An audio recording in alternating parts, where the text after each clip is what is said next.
지구촌에서 자기 민족을 나그네로 생각하는 민족은 유대인들이라고 생각이 됩니다. 유대인들은 그들이 나그네 민족으로 고난의 세월을 살았으면서도 그 나그네 민족이었다는 사실을 잊지 않기 위해서 지금까지도 절기를 지키고 있습니다. 그 중에 유대인들은 지금도 초막절이 되면 광야의 나그네로 살았을 때를 기억하면서 그들의 좋은 집을 버리고 초막이나 텐트 같은 것을 만들어서 그곳에서 한 주간을 보내면서 우리 민족은 바로 나그네 민족이었다. 다른 것은 몰라도 후손들이 우리 민족의 정체성인 이 나그네 민족이었다는 사실을 결코 잊으면 안 된다. 그것을 지금도 절기를 통해서 지키고 있습니다. 사실 이스라엘 백성은 가장 긴 나그네 인생을 보냈던 민족이고 가장 큰 나그네 행진을 했던 민족이 바로 이스라엘입니다. 그리고 이스라엘 백성은 나그네의 아픔이 얼마나 크다는 것을 너무도 잘 경험했던 민족입니다. 어찌 보면 이스라엘 역사 속에 대부분의 세월이 나그네에서 살아온 역사를 가지고 있는 민족입니다. 자기 땅에서 살아본 역사가 역사 전체에서 10분의 1도 안 되는 아주 특별한 민족이 바로 유대인들입니다.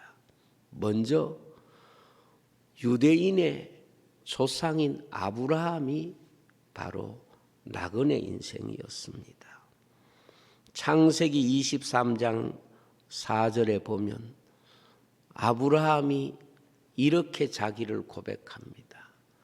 나는 당신들 중에 나그네요 거류하는 자이니 당신들 중에서 내게 매장할 소유지를 주어 내가 나의 죽은 자를 내 앞에서 내어다가 장사하게 해달라 이렇게 부탁하는 장면이 나옵니다.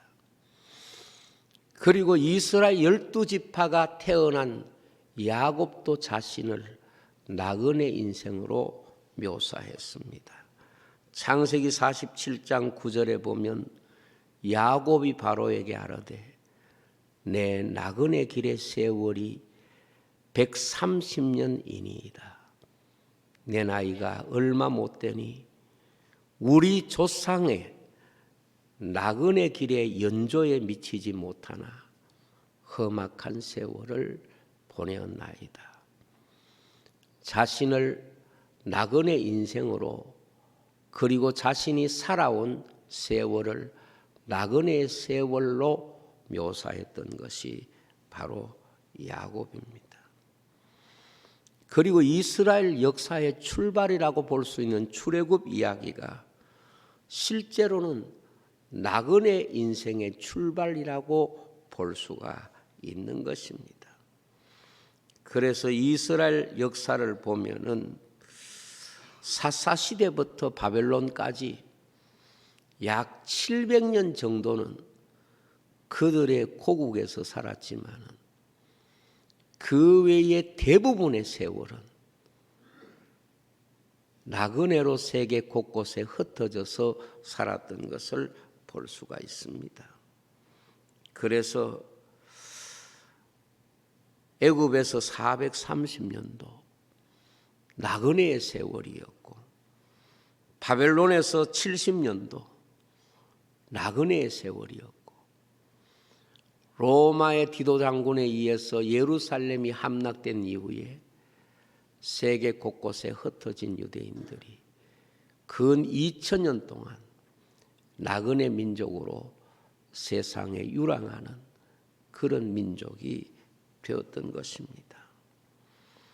그러므로 이스라엘의 국가 하크티바가 뭐냐 하면 희망이라는 제목을 갖고 있는데, 그들이 아직 조국에 와서 나라를 건설하기 전에 그들이 시온을 향하여 꿈을 꾸고 그 땅에 돌아가고 싶은 간절한 소원을 노래한 그 노래가 지금 그 땅에 들어와서 나라를 이루고도 그들이 나그네로 살았던 사실을 잊지 않기 위해서 바로 나그네로 있을 때 불렀던 노래를 지금 이스라엘의 국가로 부르고 있는 것을 우리는 너무도 잘 알고 있습니다. 그들은 국가에서 보여주듯이 언젠가는 우리가 돌아가리라, 언젠가는 그곳에 가서 하나님께 예배할 것이다, 이것이 바로 이스라엘 백성의 하크티바, 간절한 소망이고 희망이었던 것입니다. 나그네로 있을 그때 그것을 잊지 않으려고 국가도 부르고 절기도 지키면서 우리 민족은 나그네 민족이고, 그리고 그 나그네 민족인 이스라엘을 통하여 예수님은 교회를 이 땅 위에 나그네, 그러니까 새롭게 하나님이 부름받은 구원의 백성으로 제2의 이스라엘로 구별하셨다, 그렇게 보는 것입니다. 뿐만 아니라 성경에 나오는 위대한 사람들 대부분은 나그네 인생으로 살았던 사람들입니다. 그 가운데 오늘 말씀의 시편 90편의 기자인 모세도 나그네 인생으로 살았다는 사실을 고백하고 있습니다. 신명기 10장 19절에 보면 너희는 나그네를 사랑하라, 너희도 전에 애굽 땅에서 나그네 되었음이라. 그러니까 애굽 땅에서 430년 있었던 바로 그 세월을 모세가 정의하기를 나그네로 산 세월이었다는 것을 여기에 말씀하고 있는 것입니다. 오늘 말씀의 모세는 3번에 걸쳐서 나그네 인생을 보낸 사람입니다. 모세는 3번에 걸쳐서 나그네 인생을 보내었는데 그 첫 번째가 바로 애굽에서 40년이라는 세월을 나그네 인생으로 보내었다 하는 것을 말씀하고 있습니다. 조금 전에 신명기 10장 19절의 말씀을 여러분들이 보셨습니다마는 우리가 애굽에 있었을 때 나그네였다고 고백하고 있는 모세의 고백이 무엇인고 하면 그는 애굽에서 누구보다도 바로 공주의 아들로 잘 살았습니다. 애굽의 모든 영광을 다 누릴 수 있는 그런 사람이었습니다. 그럼에도 불구하고 그는 애굽에서의 삶을 나그네의 삶이었다고 정의하고 있는 것입니다. 신명기 10장 19절을 다시 한번 여러분들에게 보면 너희는 나그네를 사랑하라. 전에 너희도 애굽 땅에서 나그네 되었다. 애굽의 땅에 살았던 세월을 나그네 세월로 모세가 규정하고 있고 히브리서에는 그가 애굽의 모든 보화보다 자기 백성과 함께 고난받는 것을 더 큰 낙으로 여겼다고 말씀하고 있는 것입니다. 사실 우리가 세상에 사는 동안에는 마치 애굽의 모세와 같습니다. 세상이 아무리 우리에게 좋은 것을 준다고 할지라도, 세상이 우리에게 모든 것을 다 준다고 할지라도 세상은 우리의 본향이 될 수가 없습니다. 세상은 우리의 영원한 도성이 될 수가 없습니다. 우리가 머물 수 있는 본향이 아니기 때문입니다. 세상이 인생의 본향이라면 하나님의 나라가 그에게 본향이 될 수가 없는 것입니다. 믿음의 사람들은 항상 본향을 바라보며 살았던 하나님의 백성이기 때문에 그렇습니다. 히브리서 11장 13절로 14절에 보면 이렇게 고백합니다. 이 사람들은 다 믿음을 따라 죽었으며 약속을 받지 못하였으되 그것들을 멀리서 보고 환영하며 또 땅에서는 외국인과 나그네임을 증언하였으니 그들이 이같이 말하는 것은 자기들의 본향 찾는 자임을 나타냅니다. 적어도 예수 믿는 사람은 이 한 가지를 마음에 품고 살아야 된다는 뜻입니다. 우리의 본향은 이 땅이 아니고 우리의 본향은 하늘에 있다는 사실을 늘 마음에 기억해야 된다는 것을 애굽의 이스라엘 백성이나 오늘 이 땅의 하나님의 교회나 동일한 주제를 마음에 담아야 된다는 뜻입니다. 그리고 모세는 광야 40년을 나그네 인생으로 살았습니다. 그는 미디안 광야에서 40년을 살면서 그곳을 제2의 고향으로 생각했습니다. 그곳에서 결혼하고 그곳에서 자식 낳고 그곳에서 양을 치면서 자신의 젊음의 모든 세월을 광야 모래 언덕에 묻었습니다. 그리고 이곳이 내게 제2의 고향이고 나는 이곳에 내 뼈를 묻겠다. 이렇게 생각한 것이 모세입니다. 사도행전 7장 29절에 보면 모세가 이 말 때문에 도주하여 미디안 땅에서 나그네 되어 거기서 아들 둘을 낳으니라 말씀했습니다. 출애굽기 2장 22절에 보면 모세가 아들을 낳으며 모세가 그의 아들 이름을 게르솜이라고 하며 이르되 내가 타국에서 나그네 되었음이라. 아들 이름을 나그네로 지었다는 말이에요. 아들을 낳고. 그리고 18장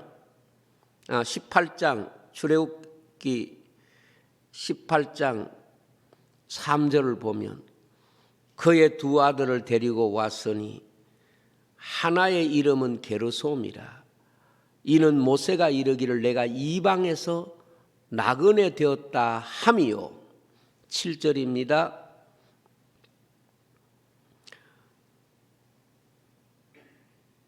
모세는 자신이 미디안에서 40년 살았던 것을 나그네 인생으로 철저히 정의합니다.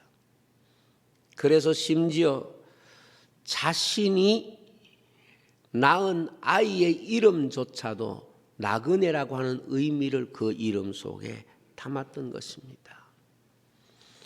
어찌 보면은 모세에게는 애굽을 떠나면 미디안이 고향일 수밖에 없는 것입니다.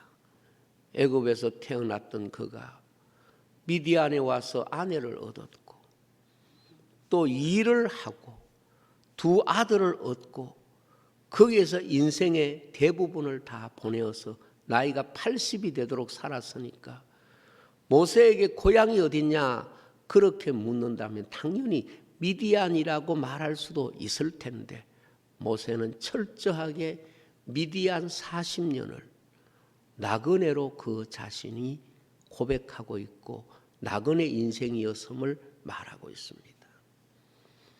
그리고 모세의 마지막 40년 그것은 바로 하나님이 그들 조상에게 450년 전에 약속하신 가나안 땅을 향하여 그들의 고향을 찾아 길을 걸었던 40년 나그네 세월을 살았습니다. 모세의 40년은 고향을 찾아서 이스라엘 민족 전체가 고향을 찾아가는 거대한 행렬이고 거대한 행진입니다. 인류 역사에 이렇게 장엄하게 고향을 향한 행진이 어떤 민족에게 있겠습니까? 이렇게 40년 동안이나 나온 사람이 다 광야에서 죽어가면서까지 그 고향을 향하여 행진한 민족이 누구였겠습니까?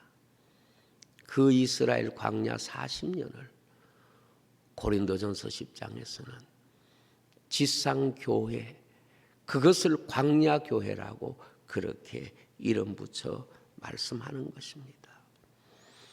저는 오늘 우리 성도들이 이 땅에 살면서 우리가 교회 생활에 같은 멤버가 되고 함께 찬송하며 예배하며 함께 추구하는 것이 무엇입니까? 이 세상에서 잘 살려고 하는 겁니까? 이 세상에서 영광을 누리려고 하는 것입니까? 아니지 않습니까? 하나님께서 우리에게 주신 그 옛날 이스라엘은 예루살렘을 향하여 갔지만은 우리는 새 예루살렘을 향하여 본향을 향하여 날마다 나아가는 것입니다. 그래서 우리에게 본향이란 어떤 의미를 가지고 있을까요? 첫째는 동일한 본향입니다. 이스라엘에게 본향 사상은 그들이 어디에 살든지 무슨 일을 하든지 그들이 사는 곳이 본향이 아니라 그들의 본향은 동일하다는 본향에 대한 공유, 본향에 대한 동질, 그것이 그들의 믿음이었습니다. 그래서 가나안 땅으로 향하는 가는 길에 모든 백성들은 그 어마어마한 행렬을 하면서도 그들은 동일한 본향을 향하여 나아가는 본향의 동일한 방향성을 가지고 있는 민족이었습니다. 이후에 그들이 가나안 땅을 떠날 때 포로 시대를 살았고 세계 도처에 흩어져 살았지만은 그들의 국가처럼 그들은 언제나 시온이 그들의 본향이었고 그 본향을 향한 소망을 그들이 가슴에 품고 죽어가면서도 그 마음속에 본향을 후손들에게 말하고 후손들에게 말해서 2000년 동안 그 본향을 잊지 않다가 결국은 2000년 세월이 지나서 그 본향을 찾아서 나라를 세운 겁니다. 그것이 오늘 교회가 이 땅 위에서 어느 곳에 살아도 무슨 일을 해도 우리의 모든 본향은 하나님의 나라라고 하는 것을 보여주는 것입니다. 다니엘서 6장 10절에 보면 다니엘이 이 조서에 왕의 도장이 찍힌 것을 알고도 자기 집에 돌아가서는 윗방에 올라가 예루살렘을 향한 창문을 열었다 그랬습니다. 사자굴에 들어갈 수 있는 바로 그런 사람인데 그는 역시 그 위험한 속에서도 본향을 마음에 지울 수가 없었습니다. 그래서 하루 3번씩 무릎을 꿇고 본향을 향하여 하나님 앞에 기도했던 것이 다니엘입니다. 바벨론에서 다니엘이 고생스러운 삶을 살았습니까? 험한 인생을 보냈습니까? 아니지 않습니까? 총리였습니다. 그럼에도 불구하고 그는 다니엘이 자신의 본향이고 고국이라는 생각을 꿈에도 하지 않았습니다. 하루에 3번씩 본향을 향하여 창문을 열고 예루살렘을 향한 믿음을 고백하면서 하나님 앞에 기도하고 감사했다. 그렇게 말씀하고 있는 것입니다. 오늘 교회도 마찬가지입니다. 성도가 무엇입니까? 본향이 같은 사람입니다. 시대가 다르고 민족이 다르고 언어가 달라도 예수 그리스도의 교회는 같은 본향을 바라보는 하나님의 자녀들입니다. 온 세계 교회가 동일한 본향을 바라보기 때문에 바로 온 세계 교회가 하나인 것입니다. 본향이 같기 때문에 하나인 것입니다. 그래서 우리는 새 예루살렘을 바라보는 것입니다. 이 세상이 본향이 아닌 더 나은 본향을 바라보는 것, 이것이 믿음이라고 정의하고 있습니다. 히브리서 11장 15절 16절에 보면 그들이 나온 바 본향을 생각하였더라면 돌아갈 기회가 있었으려니와 그들이 이제는 더 나은 본향을 사모하니 곧 하늘에 있는 것이라. 이러므로 하나님이 그들의 하나님이라 일컬음 받으심을 부끄러워하지 하시고 그들을 위하여 한 성을 예비하셨느니라. 그렇게 말씀을 했습니다. 그렇습니다. 오늘 우리가 이 땅에 살면서 성도들이 다 사는 모습이 다르고 문화가 다를지라도 동일한 본향을 가슴에 가지고 있다는 이 믿음 때문에 하늘 백성이 되는 것입니다. 그래서 우리의 시민권은 땅에 있는 것이 아니라 하늘에 있는 것입니다. 둘째로 함께하는 동행입니다. 오늘 말씀의 모세는 연수의 자랑은 수고와 슬픔뿐이요 신속히 가니 우리가 날아가나이다 그랬습니다. 세상을 살아가는 사람들에게 시간의 의미가 무엇입니까? 세상에 살아가는 사람들에게 시간의 의미는 세상의 것들을 얻고 누리고 지키는 것을 위한 도구로 생각하는 것이 시간입니다. 그러나 성도에게 시간은 뭡니까? 이스라엘 백성에게 시간 계산은 무엇입니까? 이스라엘 백성에게 세월에 대한 계산은 무엇입니까? 바로 그들이 고향을 향하여 나아가는 시간을 계산하는 것이 바로 성경의 기록이고 출애굽기의 말씀인 것입니다. 그렇습니다. 여러분, 동행이라고 하는 것은 자칫 잘못하면 낙오될 수 있는 것을 말합니다. 이스라엘 백성은 성막과 장막의 동행이었습니다. 성전과 그들의 삶이 동행하고 있고 그리고 그들은 언제나 믿음의 삶에서 동행해야 되는 것입니다. 출애굽기 40장 36절에 보면 구름이 성막 위에 떠오를 때 이스라엘 자손이 모든 행진하는 길에 앞으로 나아갔고 민수기 9장 21절에 보면 혹시 구름이 저녁부터 아침까지 있다가 아침에 그 구름이 떠오를 때는 그들이 행진하였고 구름이 밤낮 있다가 떠오르면 곧 행진하였다 그랬습니다. 무엇을 말하는 겁니까?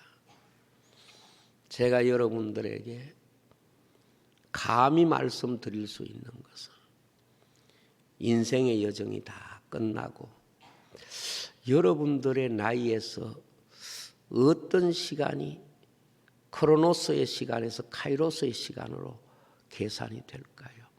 바꾸어 말하면 시계의 시간은 우리의 나이를 말하지만 하나님의 시간은 우리가 하나님의 말씀을 따라 동행한 시간이 우리의 진짜 시간이 된다는 것을 기억해야 되는 것입니다.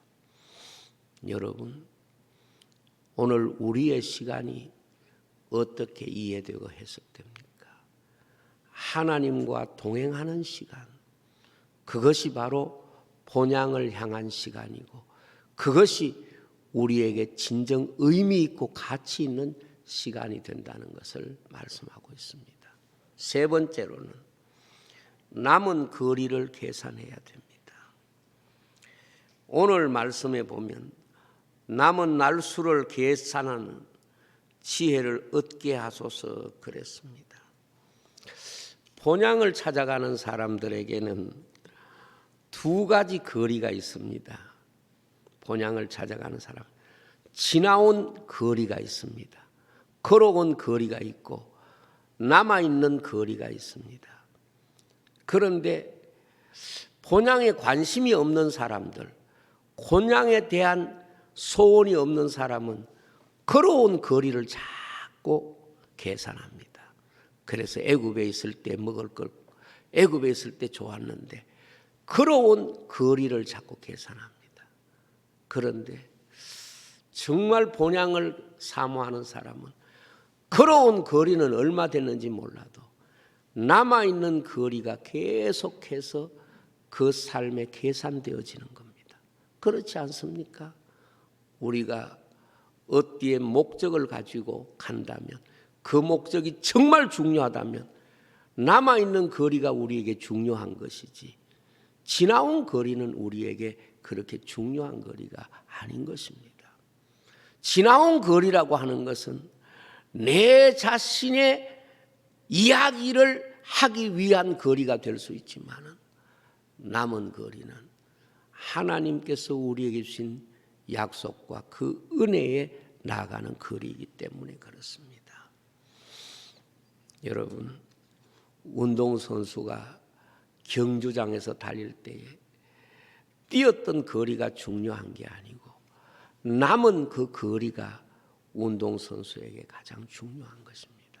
그런데 우리가 성경을 보면 가나안 땅에 다 와가지고 남은 거리에서 실족한 사람들이 참 많습니다. 그래서 아간 같은 사람들, 열정탐꾼 같은 사람들 다 와가지고 남은 거리에서 실족한 거예요. 저는 지금 세상이 분명히 종말의 세대라고 믿습니다. 아마 지금은 여러분들이 마음속으로 기웃거리고 계실지 모르겠어요. 그러나 얼마 지나지 않으면 하나님께서는 이 세대를 분명히 보여줄 거라고 저는 생각을 해요. 그런데 우리에게 남은 날들을 그리고 남은 거리를 계수하는 지혜를 늘 갖고 살아야 됩니다. 어떤 사람은 잘 달리다가 결승점 앞에서 넘어져 버리는 이런 일들이 우리가 세상 운동 경기에도 들어보게 되는 경우를 봅니다. 영적인 믿음의 경주자인 우리에게 절실히 중요한 것이 뭔고 하면 바로 남은 날수를 계수하는 것입니다. 남은 거리를 생각하는 것입니다. 어찌 보면 지나온 시간은 우리에게 이미 그렇게 큰 의미를 가지지 않을 수도 있습니다. 우리가 살아가야 할 금년 한 해가 또 우리에게 남아있는 시간 중에 몇 분의 일인지를 계산할 수 있어야 됩니다. 어떤 분이 재미있게 이런 이야기를 했어요. 남은 날수 횟수에 한 해를 계산하면은 그것이 금년의 길이가 된다는 거예요. 내가 한 15년 남았다 생각하면 15분의 1이고 10년 남았다 그러면 10분의 1이 되는 것이고 많이 봐서 20년 남았다면 20분의 1을 우리가 사는 겁니다. 적은 게 아닙니다. 엄청나게 한 해라고 하는 시간이 우리에게 있어서 특별히 소중하고 귀한 것입니다. 저는 여러분들에게 금년 한 해가 본향을 향하여 나아가는 행진이 되기를 바라고 그리고 그 본향을 향하여 나아가는 하나님과 동행하는 한 해가 되기를 주의 이름으로 축복합니다. 기도하겠습니다. 아버지 하나님 감사합니다. 하나님께서 우리에게 본향을 허락하시고 본향을 향하는 천국 백성으로 부르신 것을 감사합니다. 모세는 애굽에서 태어나고 미디안에서 40년을 보냈지만 그 세월은 다 나그네 인생이었다 고백하면서 마지막까지 그의 마음에 품었던 소원은 본향에 들어가는, 하나님이 약속하신 그 나라에 들어가는 그 소원을 가지고 광야 40년을 지난 것을 봅니다. 저들에게 말씀을 주신 것도 우리를 본향으로 이끄시는 아버지의 사랑과 은혜임을 믿습니다. 예수님 이름으로 기도하옵나이다.